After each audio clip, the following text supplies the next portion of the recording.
पारा खसी बकरा कुत्ता बेचब। पारा खसी बकरा कुत्ता बेचब। ओ पैकार अनि सुन सुन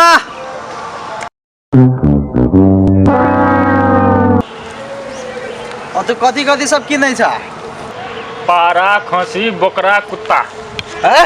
तू कुत्तो किनै छ? हाँ कुत्तो किने छै। अब बकरी भैंसी नहीं किनै छ? जा जा जा हमरा लागि एकटा बकरी बेचे के छलै ग। मौगी सब परेशान छै, मौगिया ने चीज किनबैत रहैया हमरा। पारा खसी कुत्ता बेचबो। हो व्यापारी हो नियम हो। कथी कहै छ का? हमरा एगो पारा बेचे के है। कुन पारा है? वाऊ। अच्छा तोरा पारा के पहले खासियत बता बता। हमरा पारा के खासियत ई सब है। आई से 6 महीना पहले टिकटॉक पर जे गीत हिट भेल रहे से गीत सुनने छियै? कौन गीत? इहे हमर दुलरुआ पारा रे रोजे खाला 6 किलो छोहारा रे से गीत से हम इहे पारा पर लिखने छियै और ई गीत हम अपने गौने छी। अच्छा तू ही छ सकल बोल मुआ। हां हमहू हिट भ गेले, हमरो पारा हिट भ गेले। अच्छा तू ही लिखने छ गीत आ तू ही गौने छ ने? हां।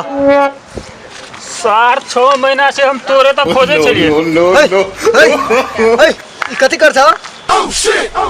सर तोरे चलते 6 महीना से हमर इंश्योरेंस के पैसा रुकल है। तोरे गीत पर हमर घरवाली टिकटॉक बनबे दार तोड़ लेलक।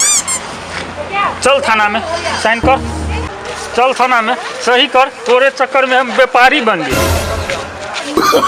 No no no